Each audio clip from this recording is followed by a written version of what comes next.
Assalamualaikum warahmatullahi wabarakatuh. Alhamdulillahirrabbilalamin. Wabihi nasta'inu ala umuri din. Wassalatu wassalamu asrofil anbiya'i wal mursalin. Allahumma sholli ala sayyidina Muhammad wa ala ali sayyidina Muhammad. Perkenalkan, nama saya Fahmi Syahruddin dari Universitas Hasyim Asy'ari, Prodi PAI semester 4. Saya akan menjelaskan tentang imajinasi saya yang berjudul Konsep Dasar Media Pembelajaran. Media pembelajaran adalah alat-alat bantu yang digunakan untuk menunjang proses belajar mengajar.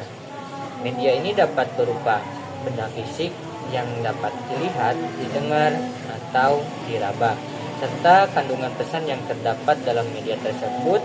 Media pembelajaran juga digunakan sebagai alat bantu dalam komunikasi dan interaksi antara guru dan siswa dalam proses belajar mengajar. Fungsi media pembelajaran yaitu yang pertama adalah sebagai sumber belajar yang dapat menyampaikan informasi dan pengetahuan kepada peserta didik. Yang kedua, sebagai alat bantu yang dapat memvisualisasikan materi yang sulit difahami hanya dengan ucapan verbal. Yang ketiga, sebagai sumber informasi atau pengetahuan bagi peserta didik. Yang keempat yaitu sebagai alat komunikasi dan interaksi antara guru dan siswa dalam proses belajar mengajar. Dan yang terakhir adalah sebagai alat bantu pada proses belajar di dalam maupun di luar kelas.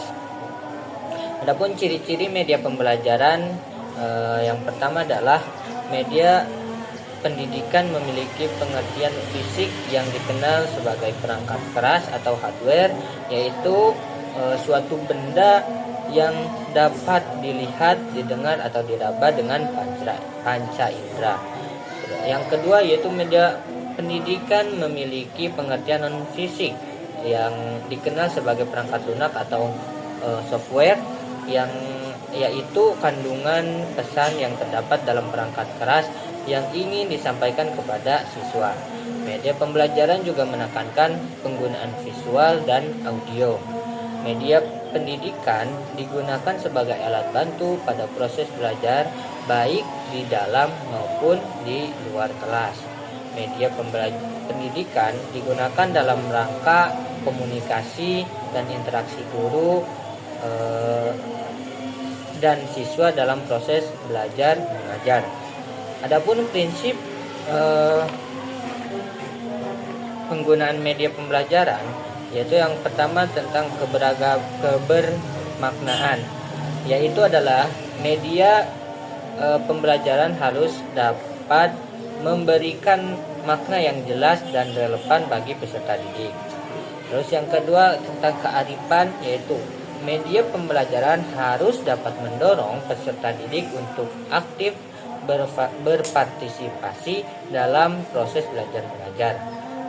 Yang ketiga tentang keberagamaan, yaitu media pembelajaran harus dapat mengakomodasi beragam gaya belajar dan kebutuhan peserta didik.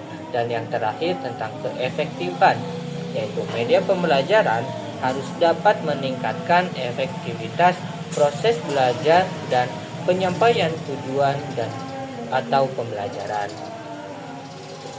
Terus yang selanjutnya adalah ada nilai dan manfaat media pembelajaran. Yang pertama yaitu media pembelajaran dapat meningkatkan efektivitas proses belajar mengajar. Yang kedua, media pembelajaran dapat membantu menyampaikan informasi dan pengetahuan dengan cara yang lebih menarik dan mudah dipahami. Yang ketiga, media pembelajaran dapat memvisualisasikan materi yang sulit dipahami hanya dengan ucapan verbal. Yang selanjutnya yaitu media pembelajaran dapat mendorong interaksi dan partisipasi aktif peserta didik dalam proses belajar mengajar. Yang selanjutnya media pembelajaran dapat mengakomodasi beragam gaya belajar dan kebutuhan peserta didik. Media pembelajaran dapat meningkatkan motivasi dan minat belajar peserta didik. Adapun jenis dan kriteria memilih media pembelajaran, yaitu yang pertama ada media cetak, yaitu seperti buku, majalah, leaflet, dan lain sebagainya. Terus yang selanjutnya ada media audio seperti rekaman suara, podcast, musik, dan lain sebagainya. Adapun media visual seperti gambar, foto, dan video. Dan yang terakhir ada media elektronik seperti komputer, internet, dan multimedia. Beberapa kriteria tersebut yaitu ada yang pertama, ketetapan media dengan tujuan pembelajaran. Yang kedua, dukungan terhadap isi bahan pembelajaran. Yang ketiga, kemudahan memperoleh media. Dan yang keempat, keterampilan guru dalam menggunakannya. Mungkin sekian yang dapat saya sampaikan dan saya jelaskan. Mohon maaf bila banyak kesalahan. Terima kasih. Wassalamualaikum warahmatullahi wabarakatuh.